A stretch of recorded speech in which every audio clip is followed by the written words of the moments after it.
Hello, my friend. On today's episode, I'm speaking with Ben, and we are talking about, as the title suggests, the secret to delivering a consistent training experience. I know many of you who have a team, a growing team, really struggle sometimes to get everyone on your team, everyone on your training team to sing from the same songbook, to really be on the same page about how to consistently deliver day after day a consistent, high quality training experience. So today, we're going to share with you the system that we think all of you need to be able to do this well. And I hope you bring a notepad because it's a really great one. We're going to walk you step by step through how to consistently deliver a high quality training experience on your team. So keep on listening.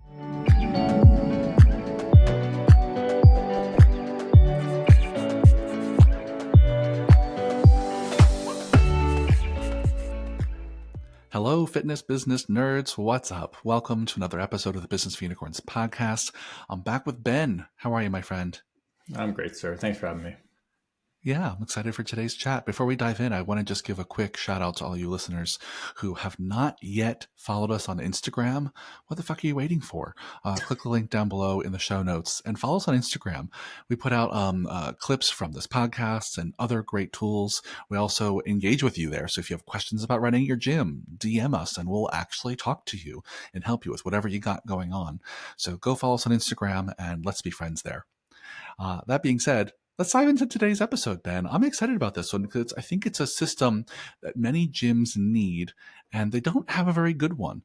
And the system we're talking about today is creating trainer audits. We have for all of our Unicorn Society members, we have a trainer audit playbook, a process for creating a trainer audit system. But before we talk about all the tips we have on this topic, what the heck are trainer audits? What does that mean? Let's start there, Ben. Yeah, that's a great question. Good place to start. A trainer audit is the tool you'd use to make sure that your coaches are delivering a consistent experience. In fact, if they're delivering the experience that you want to deliver. And audit is kind of a strong word because it's always, when someone says audit, it's like, oh, the government's going to look at my taxes. And maybe I did something Totally. wrong. It sounds Like, even if you're doing everything right, you're like, am I doing something wrong? But it's the way that you check in to make sure that the trainers are doing their job properly. If you own a landscaping company, you might check that the landscaping was done properly at the end of somebody doing the landscaping for a customer.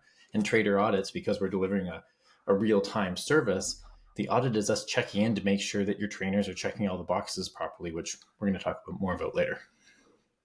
Yeah, 100%. I mean, many of our listeners know I used to work in hotels and restaurants. And one of the things that happens in good restaurants, at least, is before your plate goes out the kitchen and goes to your table, there's someone there, usually called an expediter, whose job it is to make sure, did y'all do this right? Is the hot food hot? Is the cold food cold? Is it plated up properly? Does the plate look clean? Is it getting to the right person at the right table? And someone needs to be doing that on a regular basis. And so trainer audits are basically the process that you have in place to make sure that you're consistently delivering a high quality training experience, which I know all of you listeners who own a gym, there's nothing I know you care about more than delivering a high quality trainer experience to all your clients. So let's just start with, why do we do it this way? I mean, just big picture, Ben, why do we do a trainer audit and what does it look like? Yeah, well, the why do we do it? Maybe we can have a real talk moment. Yeah. Most of the gym owners that I talk to, including myself, probably, I think even including you and Mark, maybe Mark to a slightly larger degree, they started a gym because they loved fitness and what it can do for people. And they spent tens of thousands of hours getting really, really good at it. And then they went out on their own for whatever reason and got their own place. And they were the only person there for a while. And they were able to deliver the service because all the SOPs were in their head. They probably didn't even have the SOPs. This is just the way I do it. It was your natural approach. And then at some point you brought on another staff member who might be the best coach on the planet, and they might be somebody else who's up and coming, but they're going to have a slightly different approach. And in order to standardize that approach, there needs to be some sort of, here's what those standards are for our approach, as well as, hey, are you doing all the things? Because a lot of things happen in a session. We have to use people's names the right amount of times. If you have a habit coaching element, you need to ask them about their habit. You probably have an approach to how you cue. Maybe it's mostly external cues instead of internal cues. You've got progressions within a program that you want people to hit to see whether they're getting stronger, burning more calories, or whatever the things that you care about are for your clients. And as soon as you have a second person doing a thing, it's going to become inherently different because you're different people. And if you're not touching Yeah, base on, is it done the way that, not necessarily the right way, but the agreed upon way that aligns with your approach, you're going to end up having if you extrapolate that out, you're going to end up having a bunch of trainers who all do things kind of the same, but drastically differently. And it doesn't feel like a consistent experience, which doesn't really work. I mean, I guess that can kind of work if you only do one-on-one and it's very loosey goosey, sure. but for most gyms, it doesn't work well. So this is the best Yeah. way to ensure that happens. Yeah, I think it's a great way to start this episode, honestly, Ben, is the idea that many of our listeners out there started as one-on-one trainers doing things their own way. And the minute they have to start to teach other people to do what they do, to follow their approach to getting client results, they have to codify what they do. And that first step is really hard for a lot of folks. It's hard to reverse engineer something you're really good at. If you've been a trainer for 5 or 10 years, most of the training you do with your clients is kind of automatic. You don't even think about what you do. But creating a trainer audit process requires you to sit down and kind of reverse engineer, what do I care about? And Ben mentioned a lot of the things you might care about. And I'll mention a few more. The other things you might care about when it comes to delivering a quality trainer experience are just basic customer service stuff. Like, did they start on time? Is the programming ready and easy to read and available for the client, right? Is the trainer like well groomed and look professional? Is the space clean and organized in a way that facilitates a great service? All of that, in addition to how are they queuing?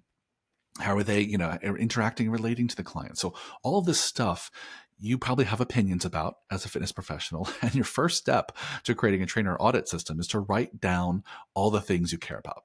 We call those standards, and when you put them on a piece of paper or record them on a video, we call it a standard operating procedure. And you're basically writing down, here's how we do this at our gym. So let's just assume, Ben, that people have taken that first step, that they've written down a bunch of stuff that they care about for what happens in a training session. How does that turn into basically an auditing process? Yeah, well, you're going to take those standards and turn them into specific observable behaviors that you can then watch happen in a class. So for instance, one of your standards can't be that the trainer used good cues. That doesn't mean anything. It means something to each of us, but it doesn't mean anything on like Yep. a whole. So you're going to turn them into those observable behaviors and kind of smush some together as needed, to make them things that people can, you or someone else on your team can say, the trainer I was watching did the thing or didn't do the thing. I'm making a check or an X with my hands in the air for the audio people. But you're going to turn them into those set of behaviors that you can go through like a checklist to see, did they do all the appropriate things? It's kind of akin to, even though it's much harder to do, it's akin to like the opening and closing checklist. Did they turn on the lights? Is the music at the appropriate level? Is the temperature set? Did all the stuff? Now you're just going to include more customer service and coaching / fulfillment related things. And that becomes its separate checklist style 1 or 2 page document. Yeah, because the end goal here is that this audit process, basically you as the owner or a manager, or maybe your trainers kind of watching and observing each other, or watching and observing a trainer and observing their performance against this established checklist. Right, the audit is basically just a checklist of, did they do this thing or not? And so that's what we're aiming for here. Let's just go back. I really want to pull the thread a little bit more on that phrase you used, Ben, which is specific observable behaviors, because I think this is where a lot of people get hung up. Right, and let's talk through a very quick example that we hear a lot of. What are the most important things that people want out of a trainer during a training session? Is they want them to have good energy. Good energy. So if you put on your trainer audit, they have good energy, yes or no? That doesn't, as Ben just said, that doesn't mean anything. Good energy means so many different things. So Ben, what are some examples? If you're looking for like good quality, high energy of a trainer, how do you observe through their behaviors that they have good energy? What are some of the things you might look for? Yeah, it is a tough one. So here's kind of a few ideas that you might be able to use for your gym. Obviously that using good energy, that would be backed up by like other training and role playing. Like, I want to be clear that the trainer had good energy isn't like the only piece of training surrounding how people do this properly, of supporting checklists, SOPs, training exercises, onboarding, all the stuff. So what I've seen work really well, and I believe something we do at my gym, is we define it as the coach's energy is +2 for the room. So if person A Mm-hmm. is 6 out of 10, person B is 7 out of 10, person C is 8 out of 10, I'd expect that trainer to kind of be in like the 9-ish range. So it's like kind of Yep. meeting people where they're at with their energy. Now, obviously, rating everyone's energy is subjective, and someone could say 8 and someone else could say 7, but it's starting to put some sort of Sure. measurable thing to that people can then discuss. Something else I got from Wheels when she did the coaching and cueing course for our members was that your hands, feet, or mouth are moving at all times. I thought that was genius Yep. because good energy, like, it doesn't mean a cheerleader who's like had 9 coffees Yep. that morning. Good energy can also just look like engaged. Like, as an example, I'm not that Yeah. extroverted of a person. I'm quite introverted. So my approach to coaching is not like MFF style, but I'm definitely engaged Yep. with my clients and I'm paying attention. I'm making eye contact. I'm calling to them from across the room. You could also, you could define that as like head is on a swivel and they're using an appropriate tone of voice so that they're always making sure everyone's being paid attention to and that their tone of voice is Yep. like bringing the group together as a whole rather than like, hey, Michael, like, good job with this. Ooh, Sally, good with that. People can be like, is this person like, did their dog get sick this morning? Like, what's going on? So there's different, to Michael's point, Yeah. different ways to define it, but you'd take good energy, which is just a descriptor, and then turn it into like, what does that actually look like in practice? That's it. And the question you want to ask ourselves, those are all great examples, Ben, is like, if I was sitting across the room 20 feet away, but I was watching this trainer give a session, what are the observable behaviors I would see that tell me that they have good energy? And Ben listed a ton, right? It's just that their mouth and hands and their feet keep moving. They're fully engaged and active.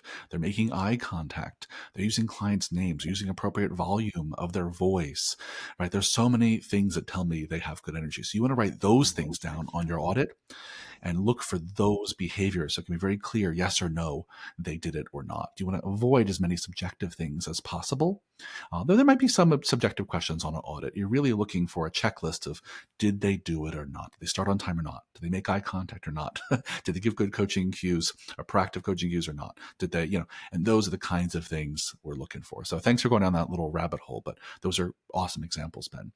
All right, so then let's just talk through a little bit more about, so they have some standards for what they want from trainers in a coaching session. They've put those into a checklist to be kind of an audit so people can watch and check. But how does the actual audit happen? Like, what are some best practices here for teaching people about this, rolling this out to your team? Like, how do you actually get this to happen on a regular basis? Yeah, well, step one is letting your staff know that this exists and getting their review and Yeah. input because they probably have some other wonderful questions and clarification because this ultimately is something that long term will tie into their performance evaluations and are you doing the job the way we said we do the job here? Yeah.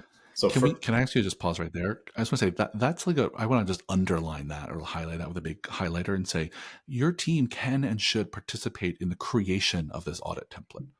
Even though yes, you as the owner might be the ones establishing many of the standards, they should be involved in the process of creating this, at the very least giving feedback and iterating with you. The more you engage them earlier in this process, the more buy-in you'll have to their participation in it once it launches. So that's, I think, a really big tip, Ben. But sorry, keep on yeah, going. no, that's great. Yeah, definitely asking them even like, hey, what does good energy look like in a session to you?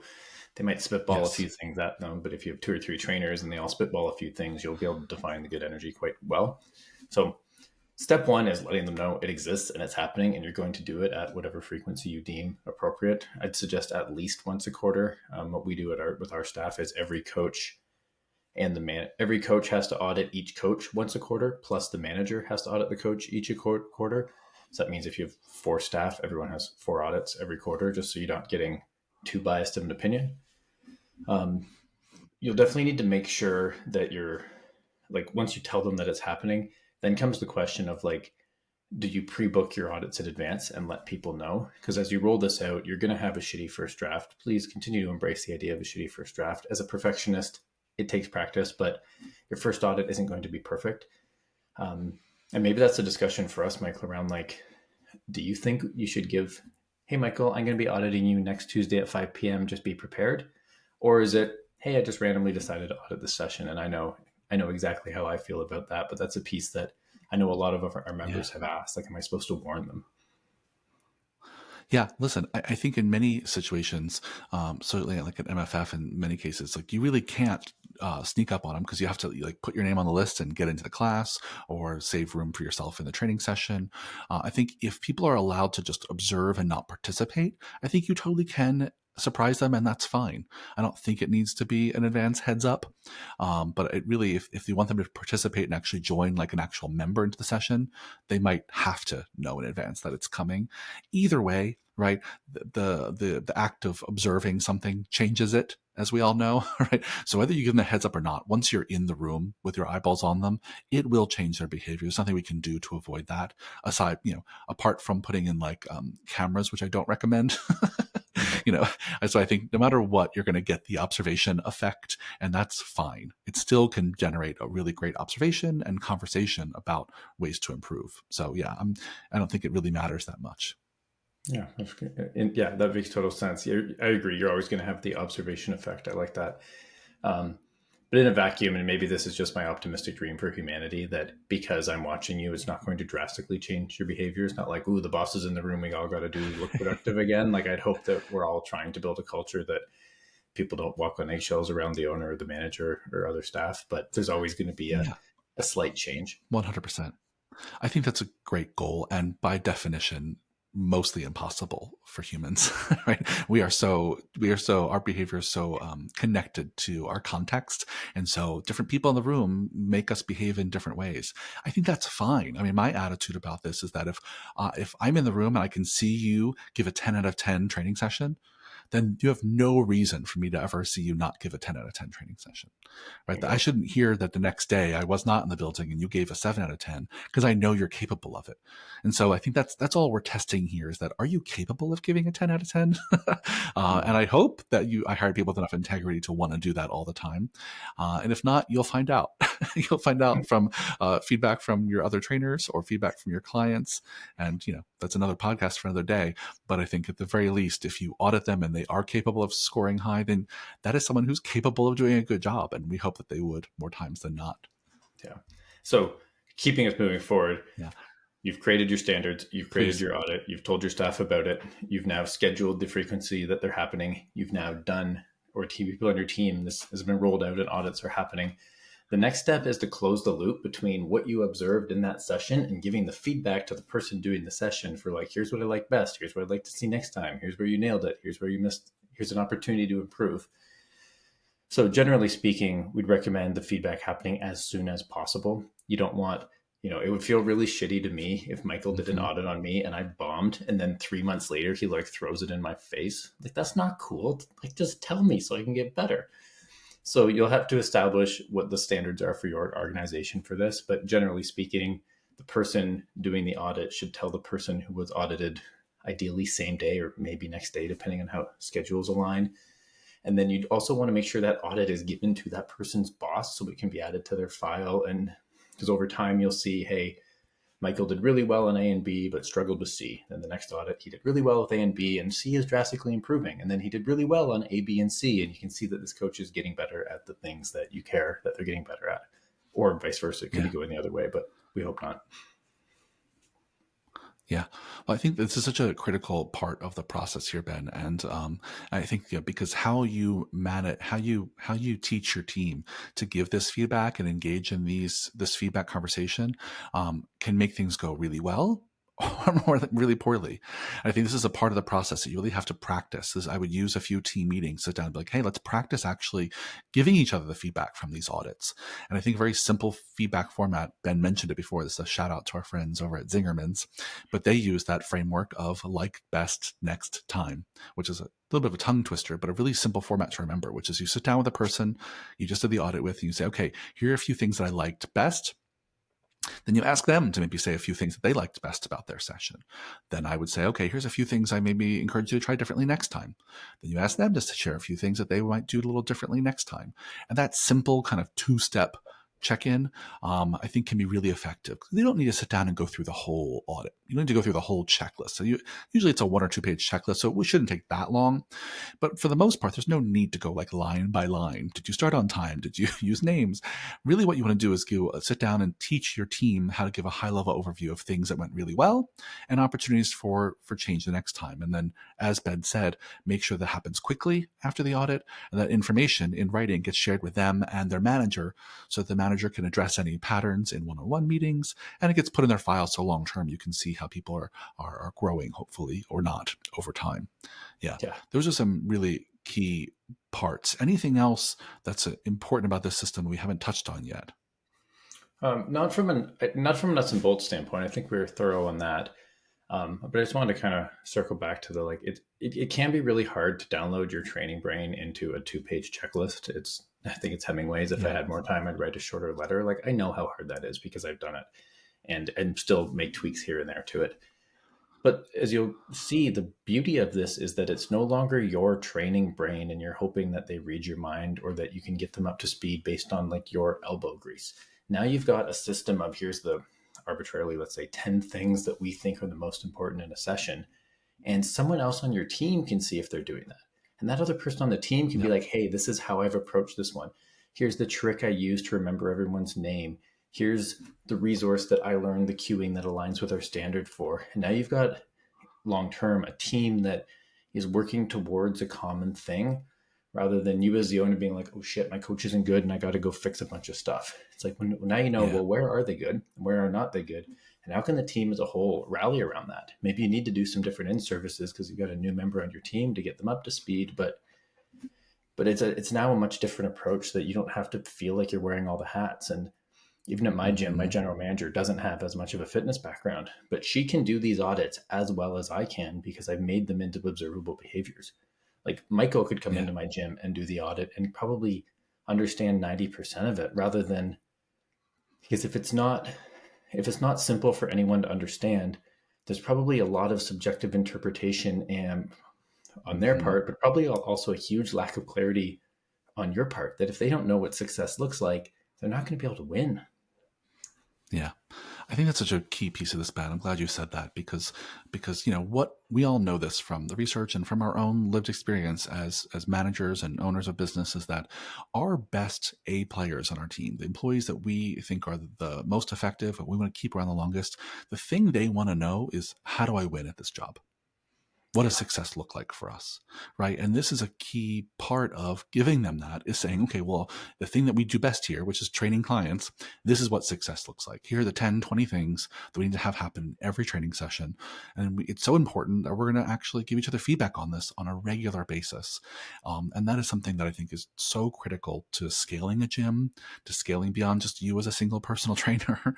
You really can't do it unless you make your expectations of your trainers really explicit, really clear, really easy to understand, and then teach them how to give and get feedback about that. Right? I think building that kind of feedback culture is a big part of, I think, the output of a system like this. The last thing I'll say, and we can maybe start to wrap this up, is and I don't want to end on a Debbie Downer note, so you can help me make this sound more positive, Ben, but for most teams who have not done anything like this before, they won't like it at first. This will likely create some anxiety on your team. The fact that there are standards they're being measured against might be upsetting for some people. The fact that there are standards they're getting measured against and they're asked to measure each other. The fact that they're asked to give feedback to each other. The fact that feedback is being recorded somewhere. There's all kinds of twists and turns in this process that can trigger some team anxiety.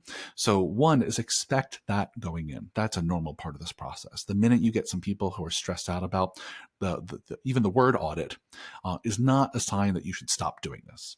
It's a sign you have to maybe slow down a little bit, explain a little bit more, make sure they know the why behind the what. But you will get friction in rolling out a system like that, and it's because people are nervous. They need to know that one bad audit doesn't mean they're going to get fired. They need to know that someone's going to give them feedback about their audit in like a kind but firm way, right? They need to know that they're not going to get their colleague in trouble by writing down what they actually saw in a training session, right? So you're going to have to work through all this in your own time. But I want to end on the sentiment that you can do this. This is a really important system to have in your business, and it may not it may not roll out as smoothly as other systems that aren't as deeply cutting. Yeah. Is there any way to make that sound more positive, Ben? Um, yeah, like everything you do in your business is going to come with a little bit of pushback, whether it's from yourself, your staff, or Yeah. your clients at any given point. It's rarely that there's an idea that is like everyone is like, this is the greatest thing on the planet. Yeah. Um, This and isn't like should we have cake for people's birthdays kind of decision. This is like this is like, how do we examine our performance more clearly and make sure that we're all leveling up is a little harder. yeah, and as someone who did at one point have a terrible culture of not giving feedback in my gym, easing into this and just continuing to remind yourself that you're the chief reminding officer for them to be like, hey guys, remember why we're doing this. This is why we're doing this. One individual audit Mm-hmm. isn't a huge deal. Let's get better at doing this. Like it will normalize the feedback piece, and people will stop being as afraid to give each other feedback and point things out, and they'll all be working towards the greater good. But because it's a system that doesn't happen like every hour of every day, just remember that even after a quarter, even if you do what I do and everyone audits everyone else in the business after a quarter, well, everyone's only done a couple of those and everyone's only received a couple of those. That's not that many reps. Yeah. So don't rush it because you feel like this is a missing hole in your business and you got to solve this problem now. Just start this process and see where it goes and get your team on board that it's a bit of an experiment, even though you know what the outcome is going to be. Yeah, 100%. Awesome. Well, we'll leave it there. I think that's a great summary. Friends, as a quick reminder, go follow us on Instagram. And if you have any questions about today's episode, just DM us. We'll answer your questions over there. Or you can always email us, michael@businessofunicorns.com, ben@businessofunicorns.com. We're happy to talk about this topic and anything else you want some help with in your business. But thanks for a great conversation there, friend. I'll see you on the next one, Ben. Thank you. Talk soon.